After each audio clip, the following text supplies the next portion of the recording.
Indo umene wa neneri makamaka ofalitsa nkhani ku chipani cha MCP adasankhapo tu amene wa Jessica Bwira. Tsono pokhala neneri wa chipani chimenechi komanso tu ndi komiti yayikulu yoyendetsa chipani cha MCP chamati National Executive Committee NEC. Iwo watu alinzoti alankhule ku mtundu wa Malawi kudzera kwa atolankhani amene tu asonkhana kuno.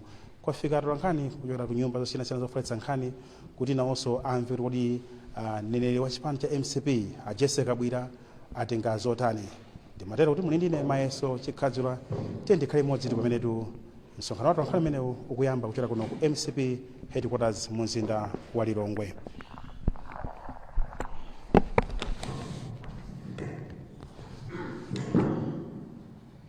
All right. Dichiko jodi tatuka bwino to set. Yeah, good morning. Tisanapite patsogolo ndi pemphe modzi atipempherere chifukwa tinaena oyamba 9 koloko koma kuti timayembekeza kuti mufike kona takhanga titachedwerapo koma tudziwa kuti muli zambiri zoti mupange ndipemphe modzi amene angafuna atidalitseko tsiku la lero.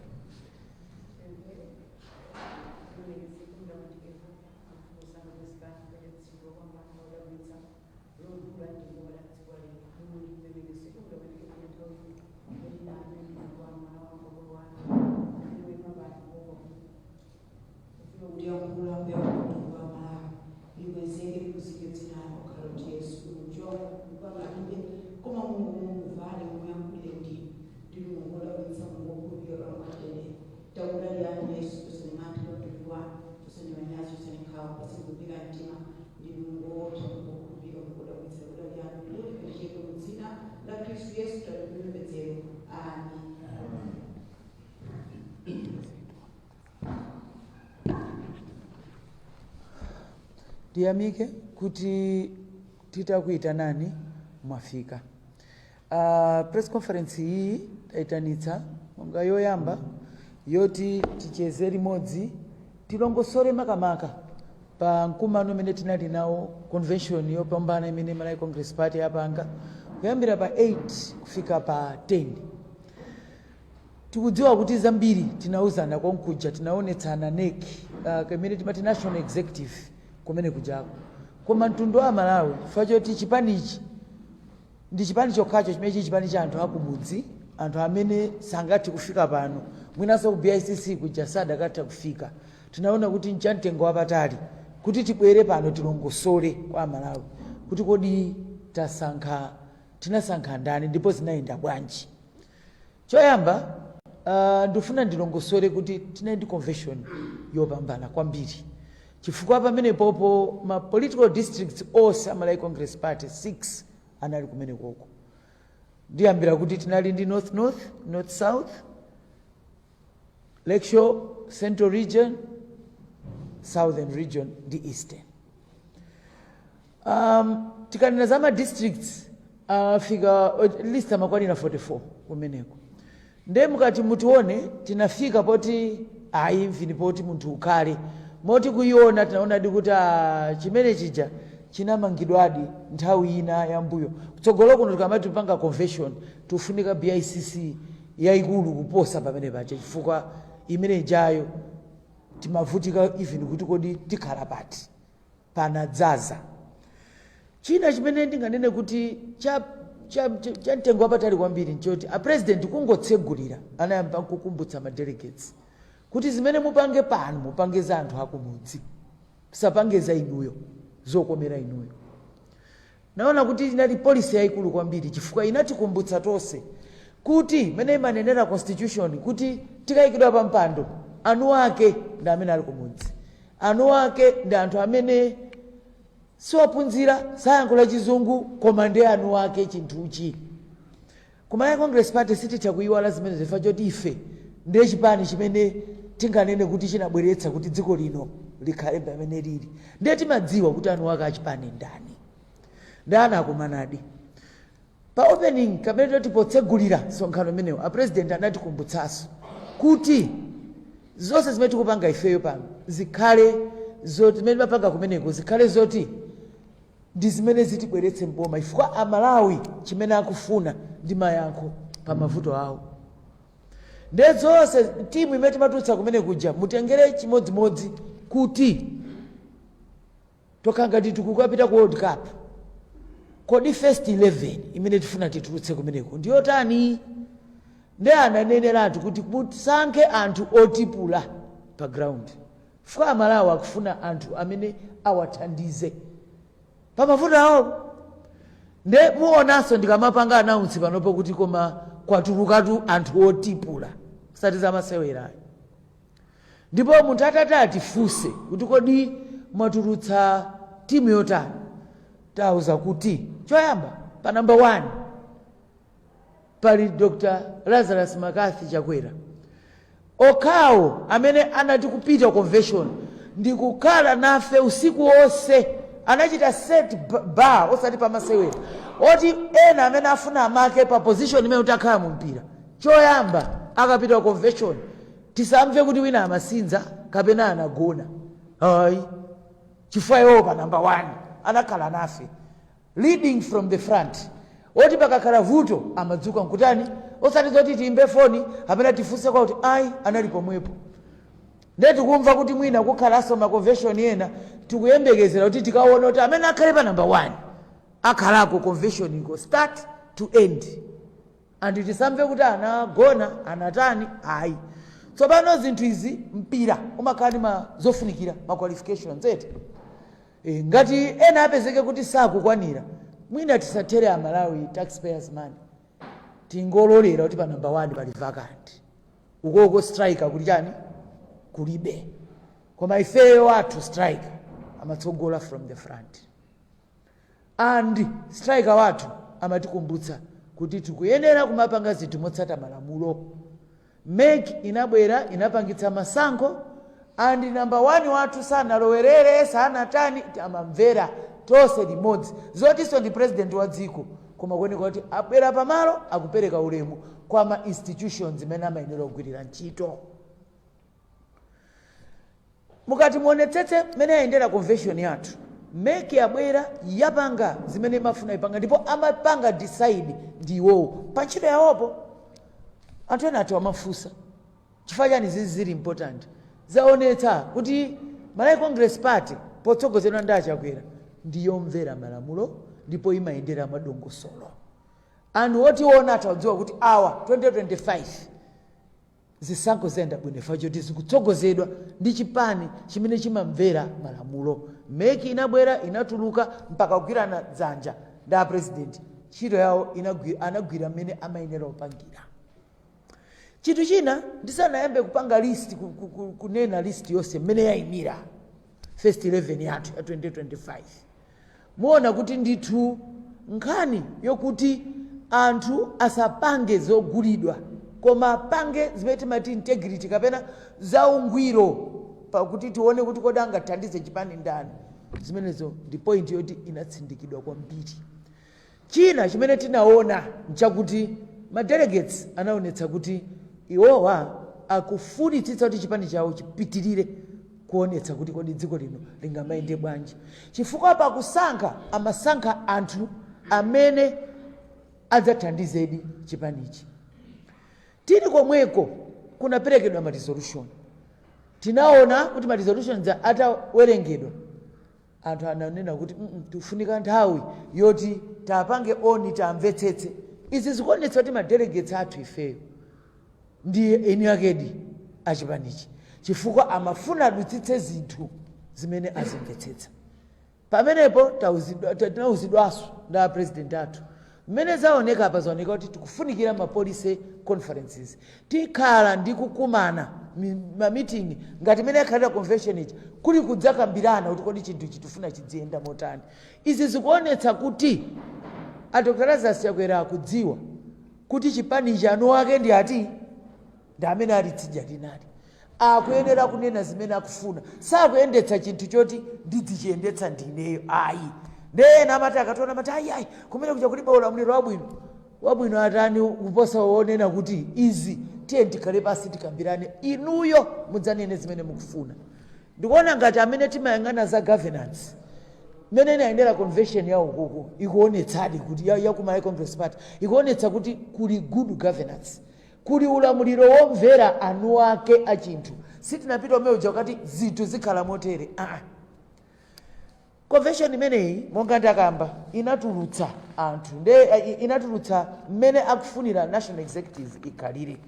Ndakamba kale kuti pa number 1 pali Dr. Lazarus Makathi Chakwera. Kudakakhala kuti ife ndi chipani chimene chimangonena kuti mupanga chonchi, mudakatha kuona kuti chimene chidakachitika ndi chakuti tidakangofika ndikupanga announce, ndipo ndikuwuzeni kungoyamba kungofika president mpaka kutuluka aliyense amati mukhala nomwenu, koma tinapangabe masankho kuonetsa kuti timafuna kuti anthu pamawa asadzanene kuti ife mawu athu sanamvedwe. Tinasankha bwinobwino, ndipo Malawi aliyense wa Malawi Congress Party anali kumeneko delegate anali ndi mwayi woti adakakhala kuti samafuna adakanena, koma tinadzuka tonse ndikuvota ndithu kupezeka kuti tagwirizana kuti torch bearer wathu amene akatiyimire ife ndi Dr. Lazarus Makathi Chakwera. Pa first deputy president panalowa Honorable Catherine Gotani Hara amene aliso speaker wa nyumba ya malamulo. Pa secretary general pana ikhazikidwa Honorable Richard Chimwendo Banda. Pa treasurer general pana khazikidwa Dr. John Paul, Honorable Dr. John Paul. Pa campaign director pamenepo pali Honorable Moses Kunkuyu. Pa organizing secretary pali Honorable Deus Gumba. Pa director wa legal pali Honorable George Kadzipatike. Pa publicity secretary pali Neo Dr. Jessica Bwina. Pa director of women pali Honorable Jean Sendeza. Pa director of youth pali Honorable Stephen Baba Marondera. Pa director of elections pali Dr. Elias Chakwera. Pa director of economic affairs pali Honorable Henry Mumba. Pa director of international affairs tilindi Honorable Patricia Kainganangozo. Pa director of research pali Honorable Ronald Chantunya. Pa director of recruitment tilindi Honorable Madalitso Kazombo, second deputy speaker. Pa director of political affairs pali Honorable Maxwell Cholera. Pa director of strategic planning tilindi Honorable Kusamba Jones. Pa director of social services to Honorable Maureen Bondo. Director of public relations Honorable Sam Kawale. Director of religious affairs tilindi Honorable Anne Chibwana. Mupatsidwa listi bwinobwino ngati simunathe kuti muipeze. In fact tikati kupanga produce zoti anthu mudzitha kuona chifukwa mmene zakhaliramu tudziwa kuti ena adzitulutsaso timu yawo mudzitha kutiona bwinobwino kuti kodi tili bwanji. Mukayang'ana listi muona kuti apa palowa timu ya very youthful team. Nkhani yake ndi Malawi Congress Party ifuna kuti ngati kunjako kuli Generation X, Generation Z, mudziwoti chanu chipani ndi Malawi Congress Party. Chifukwa tudziwa kuti achinyamata atsikana anyamata zakutopetsani za dziko lino sapita patsogolo. Mukufuna chipani chimene chibweretse zintchito, chipani chimene chithe mavuto anu, osati inu mudziuzidwa chochita koma mukhale pa front row. Ndiye ku Malawi Congress Party sitikunena kuti muzingomvetserera koma muli mu national executive kumene kumapangidwa malamulo tiko tidziyendetsa bwanji. Chifukwa tikamati youthful party isangokhala youth yongouzidwa zochita, koma youth yoti ili nawo pa tebulo popanga ma decision. Kuno youth tayikhazika osati okha anyamata komanso muona kuti even atsikana akutenga nawo mbali. Youthful vote ikufunika ifo choti dziko lathu lino taonjeza zomango agwiritsa ntchito anyamata ongodziwa kuapentapenta adzingothamanga mmuseu. Koma ku Malawi Congress Party tikuti akhale ma directors adzionetsetsa kuti malamulo amene tikupanga akuthana ndi mavuto awo chifukwa ndale zimenezi. Koma chimene tikufuna ife njoti entrepreneurship ilowe kwa achinyamata, adzitopanga ma business nawo umoyo wawo uyende patsogolo, dziko lino ayendetse nawo, adzitokhala pasi kuti national executive kuti zinthu ziyenda motere, iwo ali pati ali pamene pachapo. Chinocho ndiye chipani choti generation X generation Z bwerani kunoko ife tifuna tipange za inuyo, chifukwa opanda kukhala ndi inuyo tisanamizani. Global world mukuyendetsa ndi inuyo, kaya muona zikuchitika ku Kenya kaya zikuchitika kuti ali patsogolo ndi ati da Chinyamata, nde kuno tikuti ku Congress nde kwawo kwa Chinyamata. Mungoona amene tatulutsira apapo, mukati muonetsetseso kwalowa azimayi ambiri.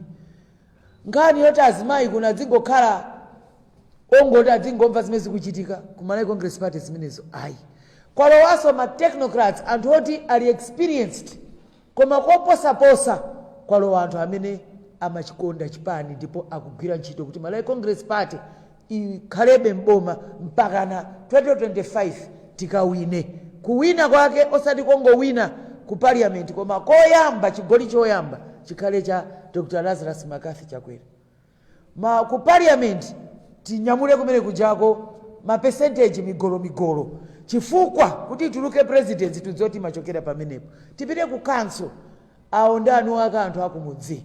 Tufuna kuti ma councillors akhala atadzaza Malawi Congress Party. Fund yokafa metidziwe kodi madzi aziyenda bwanji, kodi maskulu ayende bwanji, kumenyana ndi nkhanza zikhale bwanji, kodi nkhani ya mafizi ikuti bwanji. Nde mukati muonetsetse apapa neki yathu sili complete. Tinaperekaso mphamvu kwa president kudutsa ma relevant malo amene akufunikira kuti akwaniritse kwinako. Chimene tinapangira izi ndi chakuti sitikufuna kuti mphamvu za ku national executive zingokhala pa central region. Mukati muonetsetse tikufunikira agent imene timati regional balance, moti mipando ya tsalayi ikukadzazidwa a president akhala akuyang'ana choyambitsitsa tipange balance ma region amene akuoneka kuti ali banthu ambiri. Fali yesa adziti akayang'ana ku national executive adziti ineyo ndili apo, ine ndili apo, ayang'ana. China chimene tifuna tikayang'ane ndi nkhani ya mipingo. Tufuna kuti ifeyo kuno mipingo ikhale represented mokwanira. Anthu asamaganiza kuti ndi ya Chikhristu yoka, hayi, koma tikhale achisilamu akaya maona even ku convention tinali ndi Rastafarian amabwera nawo sanatipemperera kumene kuja. Kunoko kwena kukhala kukhomo kwa aliyese. Ife izi sisachilendo, chifukwa ngati amati kuli national party chipani cha fuko ndifeyo. Nde mene tikutseka uko tufuna tiyang'ane kuti aliyese makamaka nkhani ya maregioni tili ndi 6 political districts. Tikufunitsitsa kuti osewo apachize election ichuluke sankha kuti ndine ndekha amene ndikuchokera ku election, hayi tikeko ena ku ujeni ku south nawo adziloza, eastern alozeko kuti ifeso tili pakuti, kati kapita ku north nayo idziloza. Ma regional sewa tufati kudziwa chinthuchi chikufunika tonse tigwirane manja, chisamankomera munthu mmodzi, chifukwa chinthu chidzika chichoti tonse tikuchiyang'ana. Nde mtati muonetsetse nkhani imene ina manga nthenje uku inali yokuti kodi 2025 tiyenda motani. Ife chimene tadziwa ndi chakuti kunjaku kwakhala kuli ka matenda kakang'ono kuti zimene tikupanga sizimafalikirayi. Anthu ambiri akuoneka kuti sakuziona ife choti ife ndife amene tili mboma ndiye kumalowaso kuzichepetsa kuti titamangitse kaye mavutowa. Nde panopo ndifuna mongo chepetsa chabe ndinene zimene zikutipangitsa ife kulimba mtima kuti 2025 tiwina, ndipo kuwina kwake kukhala kuwina kwa nkhani chifukwa chakuti pamene takhala pano ndiyambire nkhani ya misewu. A Dr. Lazarus Chakwera ndi boma limene ali nalo ife akuchipani tikukhutira kuti anthu atamvetsetsa kuti ndi mtsogoleri woyamba wokonza misewu posakondera. Ndiunena panopo pali Longwe misewu ikukonzedwa, koma ndithakuwuzani kuti munyamuke mupite kumpoto mukapeza kuti kukukonzedwa misewu kumene kuja. Osati kukonza misewu kokha, koma tayambira misewu imene ili critical kwambiri. tikudziwa kuti kuli ina yoti kufunika sitinayigwire koma imene tikhala tikupita tiyambire kaye imene ikuchitidwayo. Mutati muyang'ane mupita ku eastern mukapeza misewu ikupangidwa, mupite ku south mupeza misewu ikupangidwa. Ndi mtsogoleri woyamba amene sakumayang'ana nkhope pokonza nkhani ya msewu. Ndi chifukwa chani tikuti misewu ndiyabwino kuti tinene? Mutati muonetsetse ngozi zambiri zimachitika, amene amavutika amapezeka kuti apweteka amwalira ndi anthu oyendetsa njinga ndi anthu oyenda pasi ndi anthu akumudzi. Akuyenera kuti amve kuti Chakwera akuyesetsa kuti tichepetse fa tinene zoona. Misewu imatithandiza kugulitsa koma chachikulu tikufuna tiseve umoyo wa anthu. Mutati mupite mukaone anthu amene akumwalira chifukwa choti misewu sili bwino kujenuyo anthu akulephera kuti akafike ku chipatala mwansanga kuposa mmene adakayendera patakhalatala. Ndikufuna ndikuzeni kuti zoona kulikonse mukuona misewu ikumangidwa yambani ndikuthokoza kuti tapulumutsa moyo wa munthu oyamba. Chachiwiri zitithandiza pofuna kugula ndi kugulitsa. Ife ndi dziko limadalira ulimi, kuti ukagulitse zinthu zako kudalira chani kodi? Msewu. Kwa azimayi oyembekezera timafuna msewu, ambulansi ibwera ikupeza upite kuti kodi kuchipatala. Koma misewu ikuyikidwa pano andikukhala nthawi ndithu tidzilongosola one by one, koma panopo ndi press conference ndingofuna ndinene kuti mukamanena kuti akuti awina chifukwa chani? Number 1 chifukwa choti taxpayers ndalama zanu za tax zikukagwira ntchito kukonza misewu. Sitinangoti tikonza yapa Lilongwe, tikukonza dziko lonseli mwakuchepekedwa kwathu komweko, koma ndi chinthu choti kutuluka panopo tikutengani tikati kukutengani mukaone famina zinazi tikangati tikunama tikati kupanga next press conference tikati takhala pa misewu tikunenayo. Ndikuchoka paja ndikukapita kwa umene mukufuna kuti akonzedwa kukupatsa solidate kuti tikuyamba liti pa nthawi yakuti. Sitonena kuti tamaliza it's perfect koma chimodzi chimene sitingakani Chakwera wayambapo pa misewu ikumaoneka angoyamba pamodzi tayamba konseko 5 tikudziwa tiufuna aliyense amve kukoma ndi Malawi Congress Party. Chachiwiri mutati muonetsetse kudali mavuto inangobwera matipati kunakhala ngati kuti matipati ikutanthauza kuti treni isadzaonekenso m'Malawi. Amene abwezeretsa treni ndi Chakwera ndi Malawi Congress Party. Tunena pano chifukwa chani tikuti treni njabwino kugulitsana ndi kugula kodalira petulo tonse tikudziwa kuti nkodula. Tufuna titsitse makosti alimi fuelo mafuta agalimoto akamabwera pa train ndiye kuti ifeyo zimene tikuspenda zikhala zotani zochepa.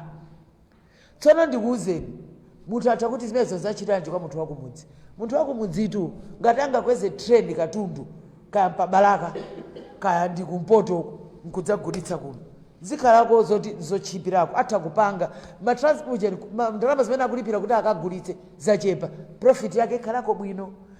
Komanso zitilola kuti tulumikizane ndi mayiko ena akunja. Ifenso nditoma kagulitsa tomato kutiko ku Zambia kaya tipita ku Tanzania kaya tipita kuti uko. Chimene ndimafuna nditsindika apa ndi chakuti nkhani ya matreni famwina tikamangokamba tidzinyamuka tikaone kuiona ndikoti yabweradi treni iyo ndiyo and adzikuuzani anthu amene akuiona ikupangira ifika ena adzesota ndaletizi. Koma chilungamo chake nchakuti Chakwera wapanga zimene anthu ena samatani kodi samathopanga. Tivomere situnena kuti panalibe ma challenges uko tifikako koma ya treni tonse taiona and iyi tangoyamba muiona tufuna kuti ifike mijaina lili nthawi yakamuzu mpaka na panopo. Tikapanga chonje tathandiza mulimi, tathandiza mtu wakumudzi, tathandiza aliyense amene afuna akagulitse ndi kugula zinthu. Eko mudzidzi kuti mena ankatenga boma achakwera CDF imene ili tonse amene timadalira CDF pano kudutsa mwaphungu wathu inali pa 24 million lero yafika 200. Chimenecho ndikuonetsa commitment ya Chakwera kuti zimene CDF imapanga zichuluke. Lero nditati ndikhale pasi pano ndiyambe kulongosola anthu amene apindula na amene ali ndi phungu wagulitsa ntchito bwino ndalama imene anena kuti zinthu zatani zili bwino. CDF itikati kukutsatani tikukuonetsani kumene yagwira ntchito, koma tiye tivomere yakwezedwa ndiye ndalama imene imayenera kufika kwa munthu wakumudzi, ndipo kwambiri yafikadi kwa munthu wakumudzi. Kani imene mafuna tinene kwa amene ali mafoja chaka chino, anthutu amene analima foja akuyimba lokoma. Why? Tachita rekodiso ma price oti mbuyo muja kunalibe. Ndiye wina akamati wadi akutowapanga chani? Tiyeni mukafuse, osati mukafuse ife. Mupite mukaone amene ali mafoja kuti kodi habari mwapangako zotani. Tiri pamene popo mitengo imene alimi apeza akati alima tinene zoona sizinachitikepo. Mitengo yoti akugulidwa chimanga pa price yakuti, ndipo amene anatha kukolola tudziwa mvula inavuta, andi tikudziwanso kuti tikufunikira kugwira ntchito kwambiri kuti price ya fertilizer anthu athe kuifikira. Izonso tikumvetsetsa.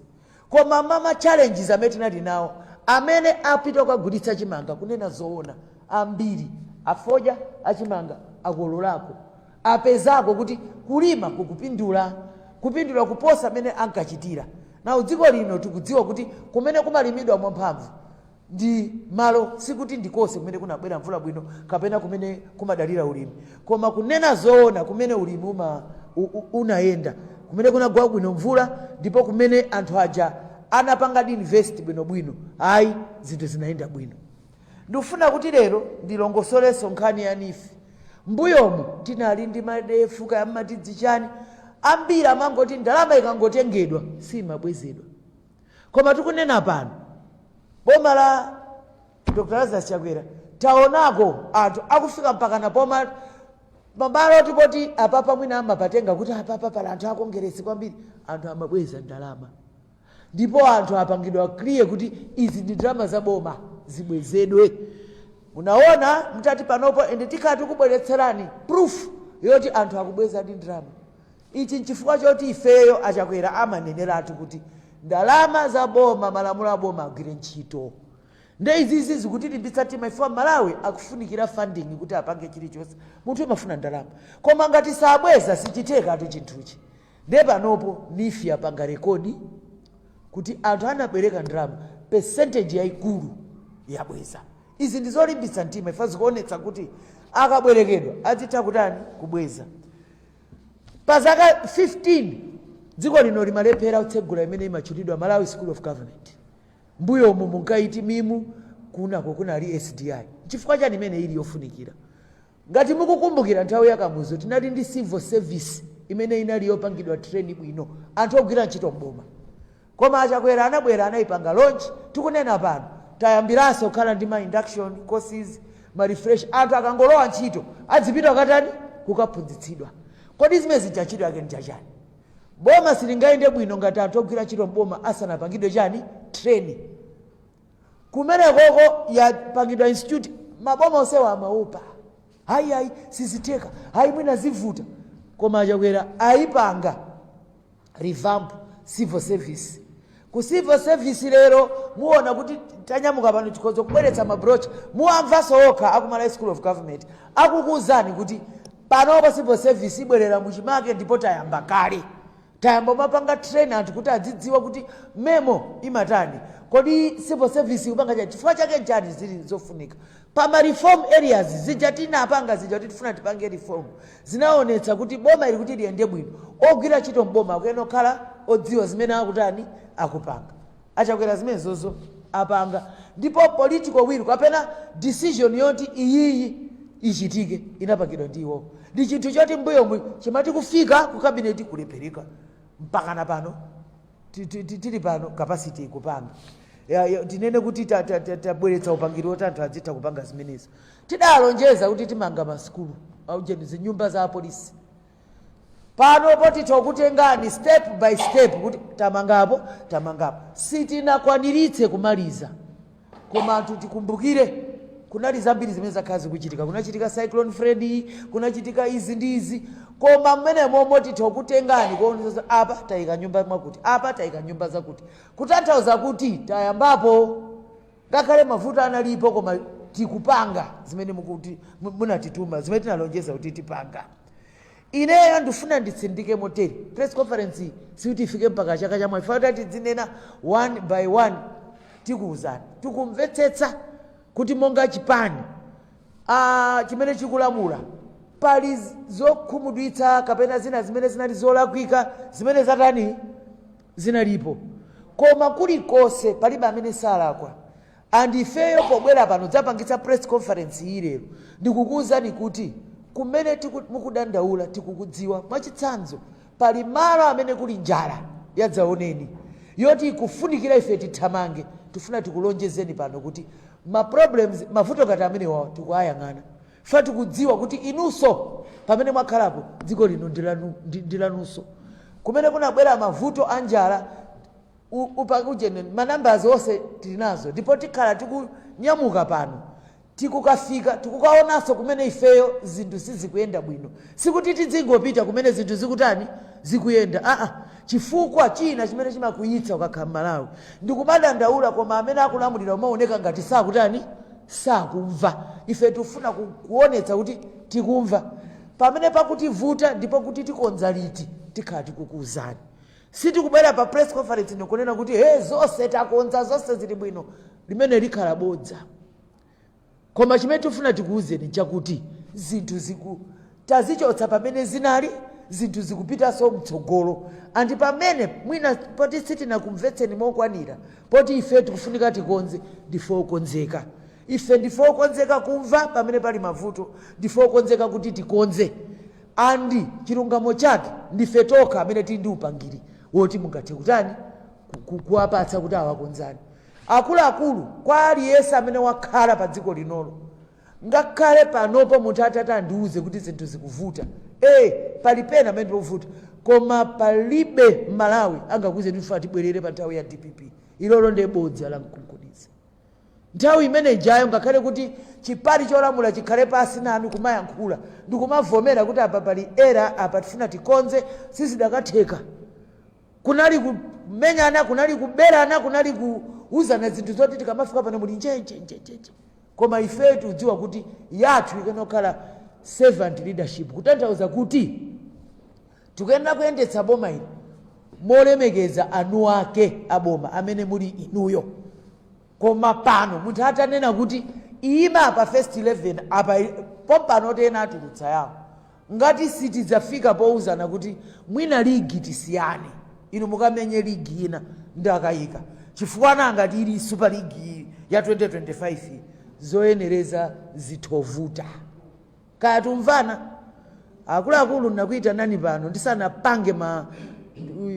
kutembenuza into English ndifuna kuti aliyense akutimva lero kaya uli pa internet kaya uli kumudzi ukucheza nkhani akati kodi atikunali convention ya Malawi Congress Party kumango yankha kuti awinaso chakwera ndiye kumene timapanga ukoko uku tikupanga zoti chakwera awina ndipo takumvani fande zimene inuyo ya Malawi mukunena paliponse pamene tili kaya mukuti mvetsera mukuwerenga pa news mukamachita chonchi news jamani kumangoti awinaso chakwera awinaso iwinaso MCP chifukwa chake choti ikupanga deliver mukati muyakhale pasi mutenge ndithu mukaona makamaka mukapanga factor mukalowetsa mavuto ametakatu kumana nawo sitikukana kuti some of zina zidakati wapangidwa avoid koma chimene tifuna tipange panopo ndikukonza zimenezozo koma ulendo wopita ukuko trusted partner amene mungathe kuna kuti galimoto yekuyenda unota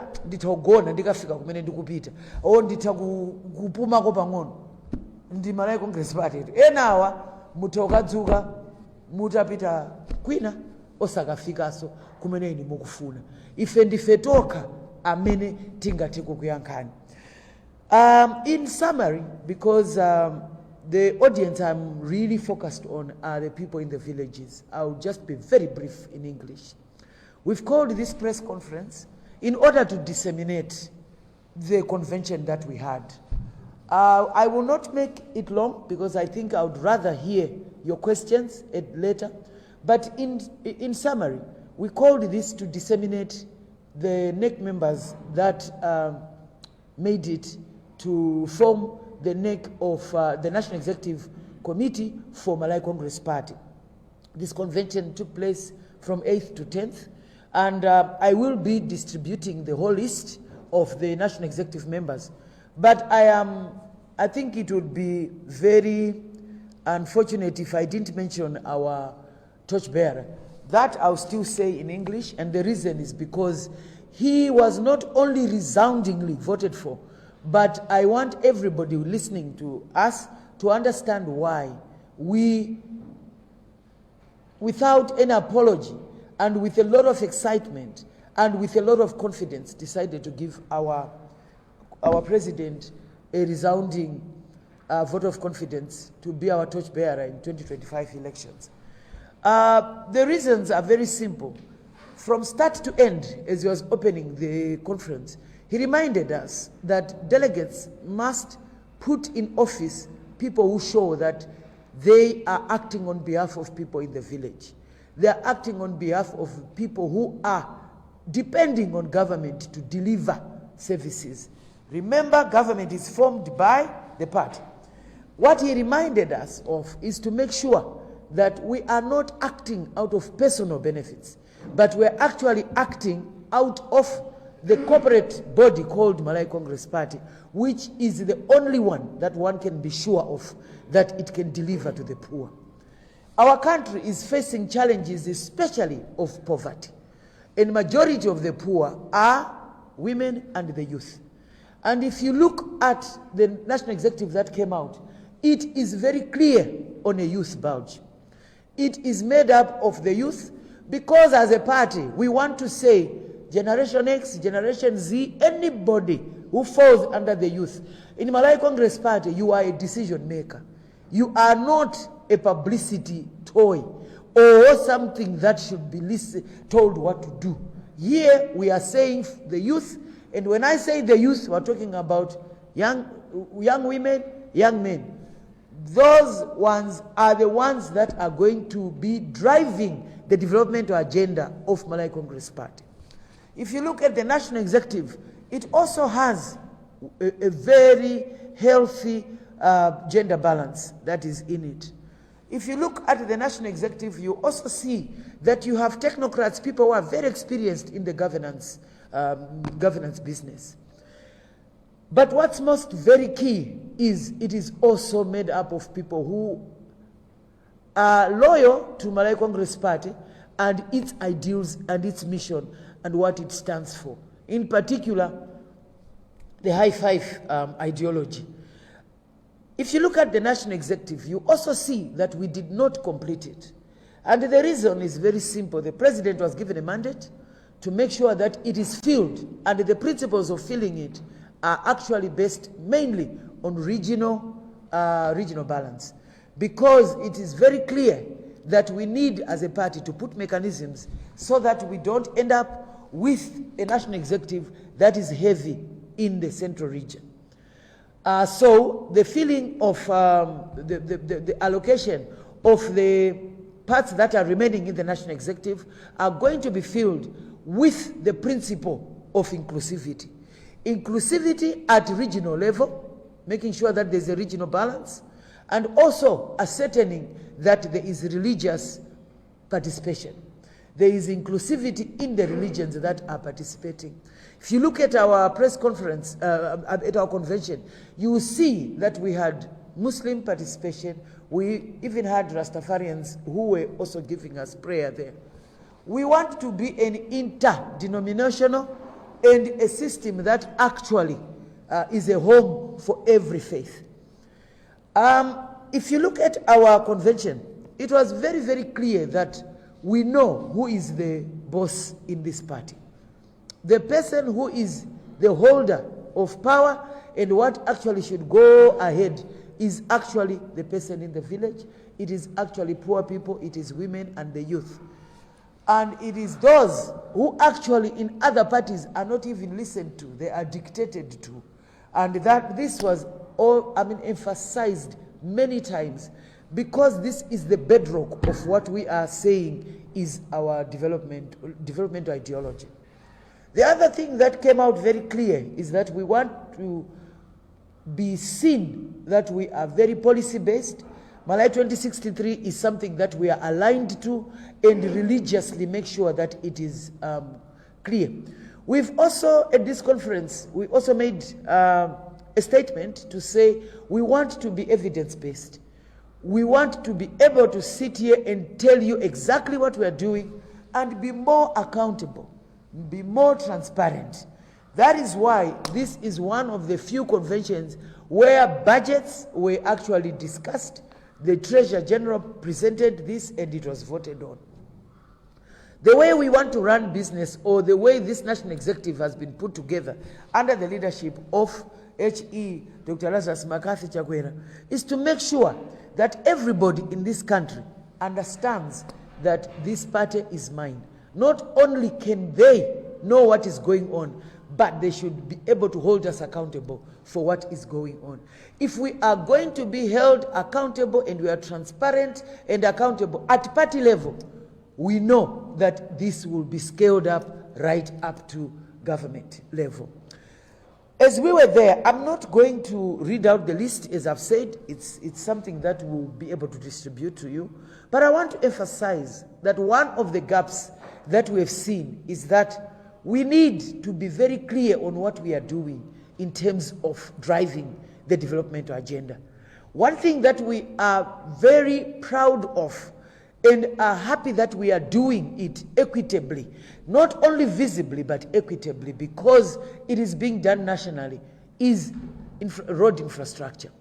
We have roads being put, and of quality, not just roads, of quality being put not only in the central region, but you go to the north, you will see. You go to the eastern region, you are going to find them. You go to the south, you are going to find them. Even if you go to Lakeshore, you will see that we are picking up. The reason why we are saying this is crucial is that roads are actually a key part. One thing that we often miss when we're talking about putting up roads is that we forget that they also save lives. We've lost a lot of people, and most of the people who die in the roads are actually people who are cycling, and also women who are pedestrians. We need to remember, majority of Malawians do not drive the 4x4s and the whatever. They actually walk. Now, when the roads are not put there, it actually heightens danger to them, because with roads you actually regulate. So for us, we are approaching roads from a very gendered perspective, from a perspective of women who need to get to the hospitals better, people who need to go and do trade better. Let's save lives as much as we can. And I'm glad to report that Chakwera has actually delivered in terms of having road infrastructure put on the ground, not only where he is said to have come from, but nationally. He is not discriminating when it comes to putting up roads. I also want to quickly touch on trains. For some of us who have been alive before, as soon as democracy came, it looked like democracy is allergic to having trains in this country. But Chakwera has come and actually said we can have trains working during a democracy. Why are trains relevant? They are really relevant to people in the village. They are relevant to people who are depending on an agrarian economy. And we are doing this without focusing on where we come from as Malai Congress Party. We are doing it nationally because we are the only national party in this country. If you walk around, you also see that when Dr. Makathi Chakwera was getting into government under Tonsa Alliance, you will notice that CDF was 24 million. But as I'm talking, it is 200 million. That increase shows commitment to making sure that development gets into the village. And we shall be showing what CDF has done. If CDF has helped people before, now with the amount that has been pegged to it, it definitely is changing lives. I think we also need to understand that initiatives like NIF in the past were seen as things that were given to parties without them paying back. But during Malai Congress Party regime, or under the leadership, the government that is led by Malai Congress Party, we have seen NIF getting repayment that has been unparalleled. This is very important because it shows that NIF is working independent of politics. It is actually following you up regardless of whether you are a Christian or you are a Muslim or you are a supporter of whichever party, but they are saying you are going to repay. And we've actually seen people repay and people advance. I think it is very, very important for people to understand that Dr. Lazarus Makathi Chakwera is able to separate powers. He's able to respect the rule of law. When a person borrows, they know they have to pay back. If they don't, we are going to say, let the law take its course. I think it's very important for us to remember that we promised that we're going to put up houses, police houses.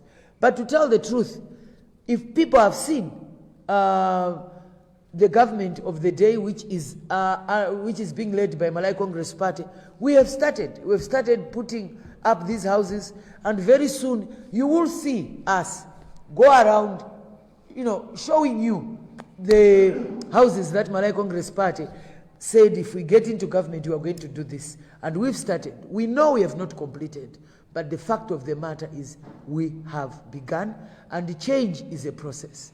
What people must remember out there is that development change is not something that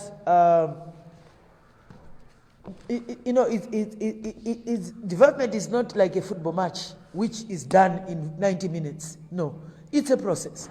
And as you are moving in the process, you meet challenges.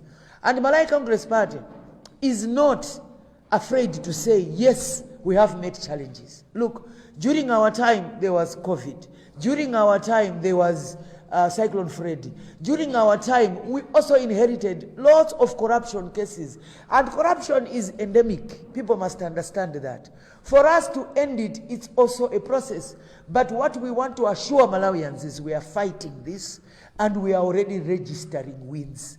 We can actually take you to the places where we've put these places. Now, if you go to farmers, they'll tell you that for the first time, a farmer who has managed to get harvest, is actually getting prices that they never thought they would get. As I'm talking, we would want you to hear from the farmers themselves, not from us, because you might think we are politicking. But the fact of the matter is, this government, which is led by Malay Congress Party, because I want us to be very clear, I am not the spokesperson of government. I am the spokesperson of the party that has formed government. And what I'm trying to show you here is, this party, under the leadership of Dr. Lazarus Makathi Chakwera, has actually pegged prices that are benefiting farmers, that are benefiting those who have worked and are selling seeds. We need to recognize that, and please, if anybody out there is not aware, go tell your neighbor.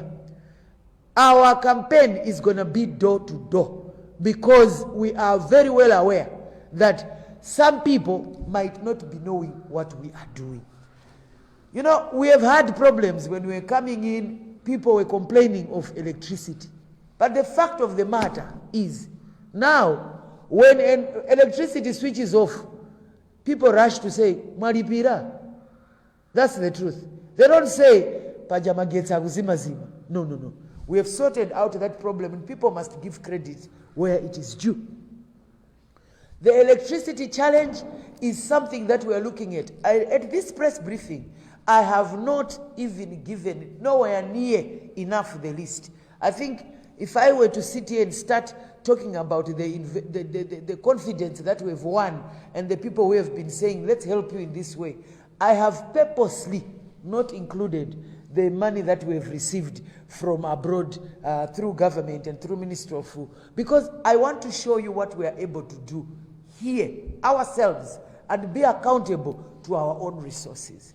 And what we are doing here is for us to make sure that everybody is clear that if anyone asks you, they say there was a convention, what did they agree? Just tell them in short. They agreed that Chakwera will win. Chakwera is the only hope of this nation, because he's national in his behavior and is also here to listen and to make sure that he sort out the problem of Malawians. I want to thank you very much for the attention that you have given us. If you are able to communicate anything to anyone who asks you, be it online, be it on community radios, be it on the normal radios that we've got, tell them that Malawi Congress Party 2025 is going to win at MP level, at councillor level. Much more important, Dr. Lazarus Chakwera is going to win 2025. Thank you very much.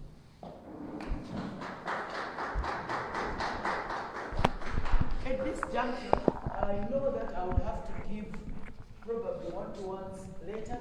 In general, can someone come and maybe you can moderate it for me? Anyone who has a question, please feel free. And like we've said, we are a party that wants to be held accountable. So you identify yourself and ask a question. We'll be glad to reply.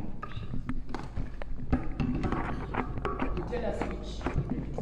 Manthawi zonse tonse tizikamba komwe tachokera ndi kenaka tifunsa tizipasa mmodzi tiyamba. My name is Rebecca Shimjeka from Times Group. You've said issues on transparency. So I would like to ask, how much did you spend during the convention? Could you break down on that? And also, I wanted to find out the election of deputy president, what will happen? Because my thinking was you were supposed to vote for that. I don't know how it's going to be like. Thank you so much. Let me take a round of Anyone? Okay, I think we respond to that one. Okay, thank you very much for the question. Let me start with how much did we spend? I should be honest that at the moment we are still putting our paperwork together. We had our first national executive meeting on Sunday. You can imagine we came in on Saturday. Sunday we had to convene. So our directorate, the relevant directorate, will be putting this together. We are duty bound to let you know how much we spent, and we remain committed to giving that. Just that's information that I'm not ready with at the moment, but we will be coming back to the nation. And let me emphasize, we welcome questions that hold us accountable in that manner, but we'll come back to the nation over that. Yes, the second one was on the deputy president. The way, and I need to stick to what the resolution was on this. The resolution that was agreed to on that day when we were closing, and what the Secretary General announced was that the remaining seats are the president was given powers, and he will be working with relevant institutions. And whilst they are working there, I am not at liberty to say how they will choose, but I want to say they were given power, the delegates gave the president power to actually complete the filling. Now, how that will be filled, there is nothing to remove voting at that level. And as a party that remains committed to democratic principles, it's a process that will be done transparently, accountable, in line with the policies of Malawi Congress Party. Neneri amene wabungwe la makamaka wa chipani chimene cha Malawi Congress MCP kwa Jesse Kabwira kufotokozapo tu fundo zosiyanasiyana makamakatu zomwe adakambirana ku convention komanso zisa mtundu wa Malawi zituko zosiyanasiyana zomwe tuboma lakhala likuchita pansitu pa ulamuliro umene wa Dr. Lazarus Makafe Chakwera. Ndiye apaso ndi pansizo panso pamene watu nkhani kumati kunafika atu nkhani osiyanasiyana anyumbaso zofalitsa nkhani mdziko muno. Kuchokera kwa ine mayeso chikhazidwa ndi kuti makomanonse chifukwa mapeza pa MBC Radio 1 komanso pa MBC TV.